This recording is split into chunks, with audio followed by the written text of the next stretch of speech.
ഞങ്ങളുടെ അസ്ഥികൾ ഉണങ്ങിയിരിക്കുകയാണ്. പല പ്രശ്നങ്ങളിലും ഉണങ്ങിയ സ്വഭാവങ്ങളാണ്, പലതിലും മാറ്റപ്പെടാത്ത ഭാവങ്ങളാണ്, പലതിലും ഇനി ഒരു ഉയർത്തെഴുന്നേൽപ്പില്ല എന്നുള്ള ചിന്തകളാണ്. 2, ഞങ്ങളുടെ പ്രത്യാശയ്ക്ക് ഭംഗം വന്നു. പലപ്പോഴും വിശ്വാസത്തിനും പ്രത്യാശയ്ക്കുമൊക്കെ ഭംഗം വന്നുകൊണ്ട് പൊതിഞ്ഞു പിടിച്ച് ജീവിക്കുന്ന ഒരു ജീവിതമാണ് നമ്മളുടെ ഓരോരുത്തരുടെയും ജീവിതം. 3 വീണ്ടും പറയാണ്, ഞങ്ങൾ തീരെ മുടിഞ്ഞു പോയിരിക്കുന്നു എന്ന്. പലപ്പോഴും നമ്മളും ചിന്തിക്കാറില്ലേ, 4 വശത്തുകൂടെയും പ്രതിസന്ധികൾ വന്ന് ഇങ്ങനെ പോയാൽ നമ്മൾ തന്നെ ഇല്ലാതെയാകുമെന്ന്. എന്നാൽ 37 അധ്യായത്തിന്റെ 13 വാക്യം ഇങ്ങനെ പറയാണ്, ഞാൻ നിങ്ങളെ നിങ്ങളുടെ ശവക്കുഴികളിൽ നിന്ന് കയറ്റുമ്പോൾ ഞാൻ യഹോവയാണ് എന്ന് നിങ്ങൾ അറിയുമെന്ന്. ആയിരിക്കുന്ന അവസ്ഥയിൽ നിന്ന് ഞാൻ നിങ്ങളെ കയറ്റുമ്പോൾ, ആയിരിക്കുന്ന പ്രതിസന്ധികളിൽ നിന്ന് ഞാൻ നിങ്ങളെ കയറ്റുമ്പോൾ, കഴിഞ്ഞ കാലങ്ങളെക്കുറിച്ചൊന്ന് ചിന്തിച്ചു നോക്കുക. തീർന്നുപോയി എന്ന് വിചാരിച്ച് എത്രയോ അനുഭവങ്ങൾ ഉണ്ടായിട്ടുണ്ട്.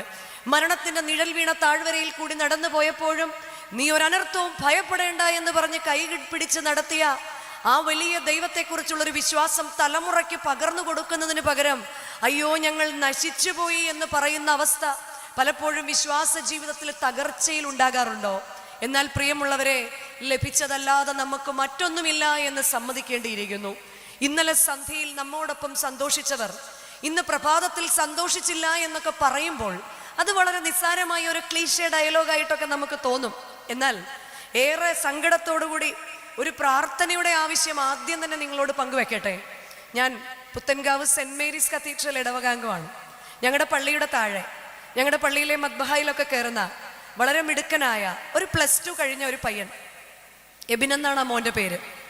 അവൻ വളരെ മിടുക്കനാണ്. അവൻ ഡിസ്ട്രിക്ട് പ്ലെയറാണ്, ഡിസ്ട്രിക്ട് ബാഡ്മിൻ്റൺ പ്ലെയറാണ്. അവന് ആരോഗ്യ ദൃഢഗാത്രനാണ്. ചെറുപ്പം മുതൽ തന്നെ നല്ല പ്രാക്ടീസ് ഉള്ളതുകൊണ്ട് നല്ല സ്റ്റാമിനയുള്ള, നല്ല ആരോഗ്യമുള്ള ഒരു കുഞ്ഞാണ്. അവൻ എല്ലാ കാര്യത്തിലും ആക്റ്റീവാണ്. ഈ ഇടയായിട്ട് അവൻ കോർട്ടിൽ കളിക്കാൻ ഇറങ്ങുമ്പോൾ അവൻ്റെ കാല് വേച്ചു പോകുന്നുണ്ടായിരുന്നു. അപ്പം അവൻ്റെ കോച്ച് അവനോട് പറഞ്ഞു, നിനക്ക് കോൺസെൻട്രേഷൻ കുറവായതുകൊണ്ട് കുറച്ച് നാളത്തേക്ക് കളിക്കണ്ട. അതൊരു പണിഷ്മെൻ്റായിട്ട് അവനെ മാറ്റി നിർത്തി. എന്നിരുന്നാലും കോച്ചിനോടുള്ള സ്നേഹനിമിത്തം അവൻ തുടർച്ചയായിട്ട് ആ കോച്ചിങ് സെൻറ്ററിൽ ചെല്ലുമായിരുന്നു. ദിവസങ്ങൾ കഴിഞ്ഞപ്പോൾ കോച്ച് അവനോട് പറഞ്ഞു, നിന്റെ മുഖത്തിന് വല്ലാതെ ഒരു മഞ്ഞ നിറമുണ്ട്, നീ അത്യാവശ്യമായിട്ടും മഞ്ഞപ്പിത്തം ഒന്ന് നോക്കിയിട്ട് മാത്രം ഈ കോർട്ടിൽ ഇനി കളിക്കാൻ വന്നാൽ മതി. ഈ അവൻ്റെ ഗുരുനാഥനോടുള്ള സ്നേഹനിമിത്തം അവൻ വെറുതെ അവൻ്റെ ഗുരുനാഥനെ പ്രീതിപ്പെടുത്താൻ വേണ്ടി മാത്രം അവൻ്റെ ബ്ലഡ് നമ്മുടെ അടുത്തുള്ളൊരു ലാബിൽ കൊണ്ടു കൊടുത്തു. പെട്ടെന്ന് തന്നെ ലാബുകാരൻ ഈ കുഞ്ഞിൻ്റെ അപ്പനെ വിളിച്ചിട്ട് പറഞ്ഞു, എത്രയും വേഗം ഈ ലാബിലേക്കൊന്ന് വരണം, അവനെ കൂട്ടിക്കൊണ്ട് വരണം, ഒന്നുകൂടെ എനിക്ക് ടെസ്റ്റ് ചെയ്യണം. റിസൾട്ട് ചോദിച്ചപ്പോൾ ഈ കുഞ്ഞിൻ്റെ അപ്പൻ്റെ കയ്യിൽ കൊടുക്കാതെ അവൻ്റെ കോച്ചിനെ വിളിച്ചിട്ട് ഇത് കൊടുത്തിട്ട് പറഞ്ഞു, ഇങ്ങനെയൊക്കെയാണ് കാര്യങ്ങൾ, അതുകൊണ്ട് എത്രയും പെട്ടെന്ന് ഒരു നല്ല ആശുപത്രിയിൽ പോകണം. പ്രധാനപ്പെട്ട കാരണം ആ ആദ്യത്തെ ഫൈൻഡിങ്ങിൽ അവൻ്റെ HB വെറും 5 മാത്രമാണ്. 1,00,000-ൽ കൂടുതൽ വേണ്ട പ്ലേറ്റ്ലെറ്റ് ഒക്കെ 0.04. ഈ കുഞ്ഞ് ജീവിച്ചിരിക്കുന്നത് തന്നെ വലിയ അത്ഭുതം എന്ന് പറഞ്ഞ് അവനെ ബിലീവേഴ്സ് മെഡിക്കൽ കോളേജിലേക്ക് പറഞ്ഞു വിടുകയാണ്. എല്ലാ ടെസ്റ്റുകളും പൂർണ്ണ ആരോഗ്യത്തോടുകൂടി അവൻ ഇരിക്കുന്നു. അവൻ ഓടിച്ചാടിയാണ് ഹോസ്പിറ്റലിൻ്റെ സ്റ്റെപ്പൊക്കെ കയറി അകത്ത് ചെന്നത്. ദിവസങ്ങളെടുത്തു ടെസ്റ്റുകളുടെ റിസൾട്ട് വരാൻ.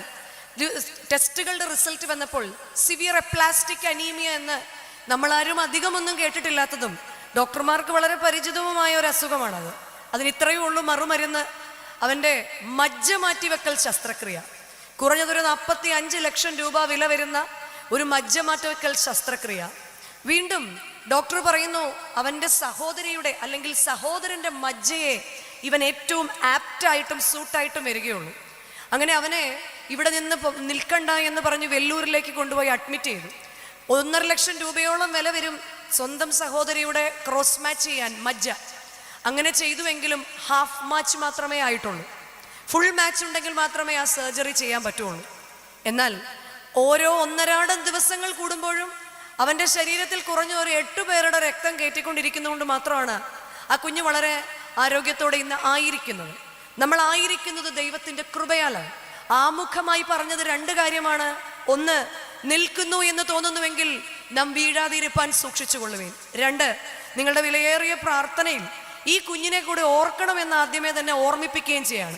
ഇന്ന് ഞങ്ങളുടെ ദേശത്തിൻ്റെ മുഴുവൻ പ്രാർത്ഥന വിഷയവും ഞങ്ങളുടെ എല്ലാം കൈത്താങ്ങലുമാണ്. ആ കുഞ്ഞിന് ഇനി എന്നാളെ കിട്ടുന്നുവോ അന്ന് മാത്രമേ ആ സർജറി നടക്കുകയുള്ളൂ. ഇവിടെ ഉണങ്ങിയ പല ഭാവങ്ങളിലും പിണക്കങ്ങളിലുമൊക്കെ കൂടെയുള്ളവരോട് പോലും മിണ്ടാതിരിക്കുന്ന ഒരു പ്രവണത നമ്മുടെ ഉള്ളിലുണ്ട്. നമ്മളോടൊപ്പം വണ്ടിയിൽ ഇരുന്ന് വന്നവരോട് ചിരിക്കാൻ നമുക്ക് വയ്യ. നമ്മളോടൊപ്പം ജീവിച്ച സഹോദരങ്ങളെ സ്നേഹിക്കാൻ നമുക്ക് വയ്യ. ഓരോരുത്തരിലും ഉണങ്ങിയ ഭാവങ്ങൾ വ്യത്യസ്തമാണ്. ചിലപ്പോഴൊക്കെ നമ്മുടെ ജീവിതത്തിൽ 4 വശത്തു കൂടി പ്രതിസന്ധികൾ വരുന്നതായിട്ട് നമുക്ക് തോന്നാറുണ്ട്. എന്നെ സഹായിക്കാൻ ലോകത്തിൽ ആരുമില്ല എന്ന് തോന്നിപ്പോകുന്ന ചില സംഭവങ്ങൾ. ഒരു കഥ പറയട്ടെ. ഒരിക്കൽ കാട്ടിൽ ശക്തമായ ഒരു കാട്ടുതീ. ഈ കാട്ടുതീ കണ്ട് മൃഗങ്ങളെല്ലാം പ്രാണന് വേണ്ടി ഓടുകയാണ്. പൂർണ്ണ ഗർഭിണിയായ ഒരു മാനും തൻ്റെ ജീവനെ സംരക്ഷിക്കാൻ വേണ്ടി ഓടുന്നുണ്ട്. ഈ മാൻ ഓടുന്നുണ്ടെങ്കിലും ഓട്ടത്തിനിടയിൽ പ്രസവ വേദന അതിന് അനുഭവിക്കാൻ തുടങ്ങിക്കഴിഞ്ഞു. പക്ഷെ ഓടാതിരിക്കാൻ നിവർത്തിയില്ല. ഒരു വശത്ത് വേദനയെങ്കിൽ മറുവശത്ത് കാട്ടുതീയാണ്. ഈ മാൻ പെട്ടെന്ന് ശ്രദ്ധിക്കുകയാണ്. ദൂരെ നിന്ന് എതിർദിശയിൽ നിന്നൊരു വേടൻ ഈ മാനിനെ തന്നെ ലക്ഷ്യമാക്കി അമ്പ് കുലച്ചുകൊണ്ട് നിൽക്കുകയാണ്. തൻ്റെ മുൻപിൽ നിൽക്കുന്ന പ്രതിസന്ധിയെ ഓർത്ത് തിരിഞ്ഞോടാൻ മാൻ ശ്രമിക്കുമ്പോൾ എതിർദിശയിൽ നിന്ന് അലറി വരുന്ന ഒരു സിംഹത്തിന്റെ ശബ്ദം ഈ മാൻ കേൾക്കുകയാണ്. ഈ സിംഹം മുന്നിലേക്ക് ഓടിയാൽ സിംഹവും, പിന്നിലേക്ക് ഓടിയാൽ ഈ വേടനും, എതിർവശത്തേക്ക് ഓടിയാൽ കാട്ടുതീയും, തൻ്റെ ശരീരത്തിൽ അനുഭവിക്കുന്ന അതിവേദനയും എന്തു ചെയ്യണമെന്നറിയാതെ ഈ മാൻ സങ്കടത്തോടെ അവിടെ അടങ്ങി ഒരു കുറ്റിക്കാടിനുള്ളിൽ തന്നെ അഭയം പ്രാപിപ്പിക്കാൻ ശ്രമിക്കുകയാണ്. അവിടെ ഇരുന്ന് മാൻ ഭയങ്കരമായി അതിവേദനയോടെ കരയുമ്പോൾ പെട്ടെന്ന് ഇടിവെട്ടുന്നൊരു ശബ്ദം കേൾക്കുകയാണ്. ഇടിവെട്ടുന്നതിനോടൊപ്പം തന്നെ വലിയൊരു അലർച്ചയും കേട്ടു. ഈ അലർച്ചയുടെ കാരണം ഇടിവെട്ടിയ ഞെട്ടലിൽ വേടന്റെ കയ്യിൽ നിന്ന് അമ്പറിയാതെ തെറിച്ചുപോയി. എതിർദിശയിൽ വന്ന സിംഹത്തിന്റെ മുതുകിലാണ് അത് കൊണ്ടു കയറിയത്. ഈ സിംഹത്തിന് വേദനിച്ചപ്പോൾ സിംഹം ഈ വേടനെ ലക്ഷ്യമാക്കി ഓടുകയാണ്. ഇടിമിന്നലിന് അല്പസമയം ശേഷം ശക്തിയായി മഴ പെയ്യുകയാണ്. ശക്തിയായിട്ട് മഴ പെയ്തപ്പോൾ കാട്ടുതീയെ ആരും കെടുത്താതെ തന്നെ കെടുന്നതായിട്ട് കാണുകയാണ്. ഇതിൻ്റെ എല്ലാം തിരക്കിനിടയിൽ മാൻ തൻ്റെ കുഞ്ഞിന് ജന്മം നൽകുകയും ചെയ്യുകയാണ്. പ്രിയമുള്ള വിശ്വാസികളുടെ സമൂഹമേ, നമ്മുടെ എല്ലാം ജീവിതത്തിൽ പ്രശ്നങ്ങളും പ്രതിസന്ധികളും 4 ചുറ്റിലുമാണെന്ന് പരസ്പരം പറയുന്നവരാണ് നമ്മളോട് തന്നെ പറയും, വീട്ടിലുള്ളവരോട് പറയും, ചുറ്റിലുമുള്ളവരോട് പറയും.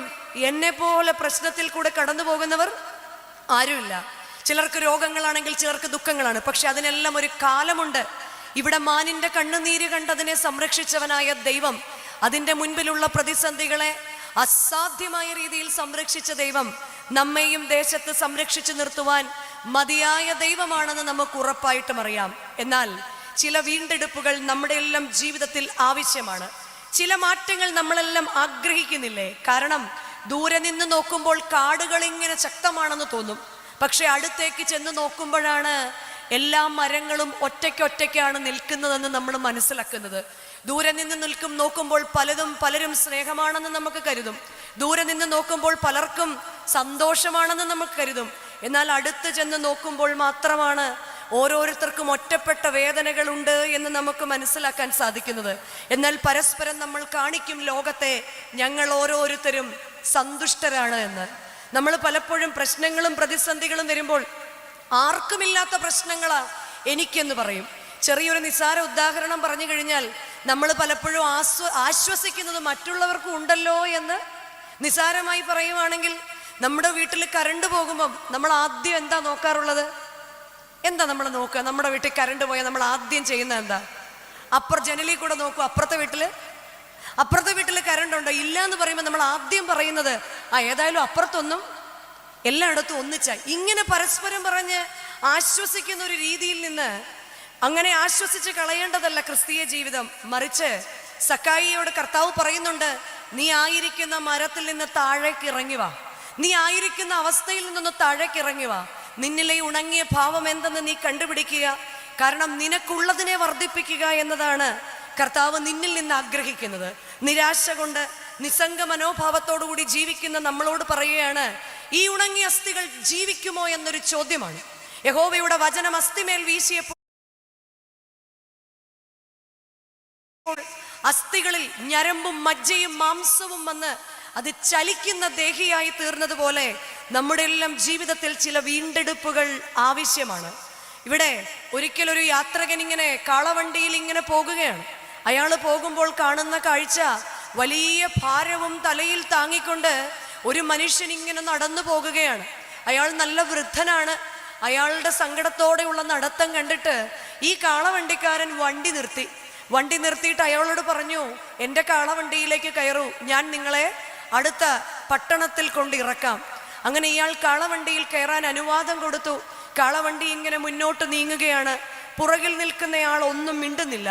പുറകിലിരിക്കുന്നയാൾ ഒന്നും മിണ്ടാതിരുന്നപ്പോൾ ഈ കാളവണ്ടിക്കാരൻ തിരിഞ്ഞൊന്ന് നോക്കി, എന്തേ അയാൾ തന്നോടൊന്നും മിണ്ടുന്നില്ല എന്ന്. തിരിഞ്ഞു നോക്കിയപ്പോൾ ഇയാൾ കാളവണ്ടിക്കാരൻ കാണുന്ന കാഴ്ച എന്തെന്നോ, തലയിൽ ചുമടും ചുമന്നുകൊണ്ട് കാളവണ്ടിയിൽ കയറിയിരിക്കുന്ന ആ വൃദ്ധനെയാണ്. നമ്മളെല്ലാം പലപ്പോഴും വചനം കേൾക്കാൻ വരുന്നതും പലപ്പോഴും നോമ്പ് നോക്കുന്നതും പലപ്പോഴും പ്രാർത്ഥിക്കുന്നതുമൊക്കെ ഈ ചുമടും തലയിൽ വെച്ചുകൊണ്ടാണ്. ഈ വൃദ്ധൻ ഈ ചുമടൊന്ന് താഴെ ഇറക്കി വെക്കാൻ വേണ്ടിയാണ് കാളവണ്ടിയിൽ കയറിയത്. ആത്മീയ യാത്രയിൽ സ്വർഗസിയോനിലേക്ക് ലക്ഷ്യം വെച്ച് സഞ്ചരിക്കുന്ന സഞ്ചാരികളായ നമ്മള് ഈ ഭാരം ദൈവസന്നിധിയിൽ ഇറക്കി വെക്കാതെ, യെശയ്യാ പ്രവാചകന്റെ പുസ്തകം 1-ാം അധ്യായത്തിൽ പ്രവാചകൻ പറയുന്നു, അടിമുട്ട് മുടി വരെ എങ്ങും പഴുപ്പും രോഗങ്ങളും മാത്രമാണ്. ആരും ഈ പഴുപ്പിനെ ഞെക്കിക്കളയുന്നില്ല, അതിൻ്റെ മുകളിൽ എണ്ണ വെച്ച് കെട്ടുകയത്രേ ചെയ്യുന്നത്. ജീവിതത്തിലെ യഥാർത്ഥ പ്രശ്നങ്ങളെ തേടുന്നില്ല, അതിൻ്റെ മുകളിൽ എണ്ണ വെച്ച് കെട്ടിയുള്ള പ്രാർത്ഥനകളെ ഒന്നും തീർച്ചയായും ഒരു ആശ്വാസത്തിന് കാരണമാകുന്നില്ല. സത്യമായിട്ടും ഒരു ആശ്വാസത്തിന് അത് കാരണമാകുന്നുവെങ്കിൽ എവിടെയാണ് പ്രശ്നങ്ങളെന്ന് കണ്ടുപിടിച്ച് ആ പ്രശ്നങ്ങളിലേക്ക് മതിയായ ട്രീറ്റ്മെന്റ് ചെയ്യുക എന്നുള്ളതാണ്. ആ ട്രീറ്റ്മെന്റിനാണ് പിതാക്കന്മാർ നോമ്പും നമസ്കാരങ്ങളും വചന കേൾവികളും ഒക്കെ. ഈ വചനം ഉള്ളിലാകുമ്പോൾ മാത്രമാണ് ഈ ഭാരങ്ങളൊന്നിറങ്ങുന്നത്. ഈ വചനം ഒന്ന് ഉള്ളിലാകുമ്പോൾ മാത്രമാണ് നമ്മുടെ ശീലങ്ങളൊക്കെ മാറുന്നത്. അതുകൊണ്ട് വീണ്ടെടുപ്പുകൾ ഒന്നാമതായി വേണ്ടത് നമ്മുടെ നിഷ്ക്രിയത്വത്തിൽ നിന്നുള്ള വീണ്ടെടുപ്പാണ്. ഒന്നാമത് നമുക്ക് വേണ്ട വീണ്ടെടുപ്പ് നമ്മുടെ നിഷ്ക്രിയമായ അവസ്ഥയിൽ നിന്നുള്ളൊരു വീണ്ടെടുപ്പാണ്.